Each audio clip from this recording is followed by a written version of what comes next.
Terima kasih sudah mampir di channel saya. Jangan lupa untuk teman-teman klik subscribe dan nyalakan loncengnya. Dengan subscribe, teman-teman sudah mendukung channel ini dan membuat saya semakin semangat untuk berbagi tips dan trik.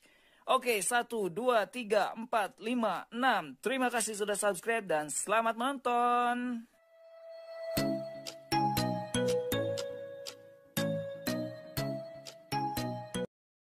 Halo, Assalamualaikum warahmatullahi wabarakatuh. Balik lagi bareng saya Nurdin Hairudin, dan pada kesempatan ini kita akan membahas tentang dunia YouTube ya.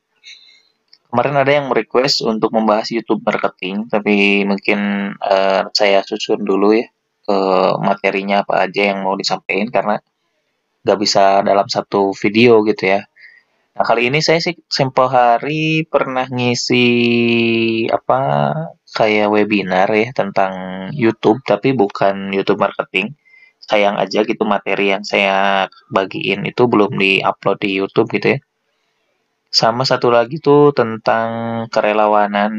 Nah, jadi saya tempo hari ngisi materi ini ya.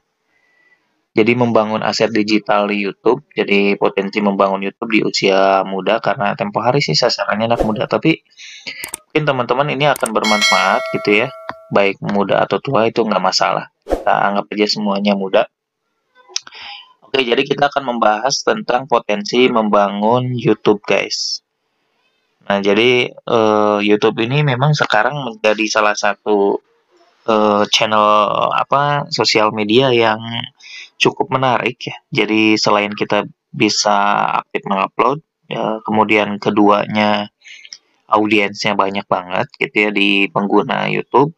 Lalu ada potensi kita bisa berpenghasilan gitu ya. Saya sempat discuss gitu ya bahwa YouTube itu bisa menjadi alat untuk mengurangi angka pengangguran. Memang betul banget gitu ya. Tapi kadang tidak banyak yang nge-like itu. Oke, jadi ini tentang potensi membangun YouTube di usia muda gitu. Jadi YouTube itu salah satu aset digital gitu ya untuk masa depan. Jadi buat anak-anak milenial nih pas banget gitu ya untuk menyimak ini. Teman-teman yang mungkin terpikirkan untuk mengembangkan YouTube juga bang. Oke, kita di sini akan membahas tentang potensi YouTube ya, kemudian data digital YouTube dan tema konten kreator. Nah, video ini cocok banget buat teman-teman mungkin yang ingin terjun di YouTube, atau mungkin ingin ngembangin karir di YouTube ataupun lain-lain. Nah, kita masuk ya. Nah, ini sih biodata, nggak usah lah kita lewat. Ini slide pertama. Jadi kita mungkin sering melihat gitu ya orang-orang ini nih, Baim, kemudian Deddy Corbuzier, Vicky Naki, Raffi Ahmad, Ria Ricis gitu ya. Nah, ini saya dapatin di Social Blade. Nah, kalau misalkan kita lihat acuannya ke sini, mereka nih, kita lihat ya, nih uploadnya udah sangat banyak ya, 1000 bahkan banyak. Kemudian dari sini subscribernya juga cukup banyak gitu, karena memang mungkin didorong mereka artis gitu ya. Tapi kita yang bukan artis juga nggak usah insecure gitu ya, dan kita punya potensi peluang yang sama. Nah, kemudian kita coba diperhatikan di kolom ini nih, estimated earningnya. Nah, misalkan ini contoh Vicky Naki nih. Jadi ini kan Vicky Naki baru ya, karena memang terkenal saat viral Ome TV-nya. Nah, kemudian kita lihat nih sebulan itu kemungkinannya sampai $360 gitu ya. Bayang nggak berapa tuh? Dan ini Ria Ricis 312. Jadi ini per bulannya, guys. Jadi teman-teman semuanya kalau misalkan masih antipati terhadap potensi YouTube, ini sayang banget. Teman-teman sudah mulai ke depan itu era teknologi gitu ya, siapa yang cepat ya dia akan bisa bertahan, siapa yang tertinggal ya akan tertinggal gitu ya. Nah, jadi di sini saya ingin menyampaikan fokusnya adalah ke earning, karena memang ada potensi di sini. Di YouTube itu ada potensi ini, dan semua orang konten kreator pasti mencari ini. Gak ada konten kreator yang hanya sekedar mencari share-share aja. Mungkin pasti monetize ini menjadi tujuan gitu ya. Oke guys, kemudian nih menurut technesia.com. Jadi dari 1.500 responden yang terlibat dalam penelitian yang dilakukan oleh technesia.com ini, 53% menyatakan mengakses YouTube setiap hari, dan 57% menyatakan menonton televisi setiap hari. Artinya setengah-setengah lah ya. Jadi artinya si YouTube ini memang menjadi salah satu alternatif tontonan gitu ya yang dibuka selain dari televisi gitu ya. Karena ternyata memang kalau televisi kan sudah ya standar lah acara-acaranya kayak gitu, tapi kalau di YouTube kita melihat acaranya itu di luar yang dibahas di televisi gitu ya. Jadi ini daya tariknya tinggi nih. Kemudian ini, pengguna Indonesia sering menggunakan YouTube untuk menonton konten yang tidak sempat. Nah, betul kan? Jadi yang tidak ada di televisi didapetinnya di YouTube gitu ya. Oke, nah kemudian ini, apa saja sih sarana media yang digunakan warganet Indonesia setiap hari? Nah, jadi ternyata 53% YouTube, televisi 57 gitu ya, radio 13%. Nah, ini kalau ditotalkan lebih dari 100 nih, artinya mungkin dari YouTube dan televisi ada juga gitu ya. Jadi YouTube iya, televisi iya, dan radio juga iya gitu ya. Jadi dari kuesioner mungkin 13%-nya juga dari ini semua itu menggunakan radio. Artinya masih ada lah gitu ya. Kemudian di sini 57% itu mencari konten hiburan, guys. Jadi di YouTube itu 57%-nya mencari hiburan. Mungkin karena ada kepenatan, acara di TV tidak bisa mewakili gitu ya. Paling ya humor-humor gitu ya. Nah, dicarilah di YouTube gitu ya. Nah, kemudian 86%-nya itu mengunjungi situs untuk mempelajari informasi tertentu. Jadi mungkin berita-berita ataupun lain-lain gitu ya yang informasi-informasi yang nggak ada di YouTube juga mungkin di web-web gitu ya. Itu 86%. Oke, nah ini kita lihat di Januari 2021 ini data terbaru gitu ya.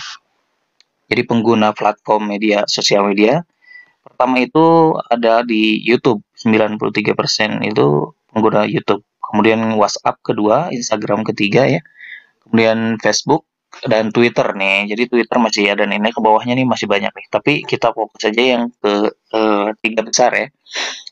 Nah, jadi YouTube ini posisi pertama gitu ya, platform yang dipakai oleh rakyat Indonesia gitu ya. Jadi memang potensinya besar banget gitu di YouTube nih. Makanya kita kan kadang hanya mainnya di Instagram, di Facebook, di WhatsApp gitu ya. Nah, sedikit nggak mau main di YouTube. Padahal ternyata di YouTube ini potensinya besar banget.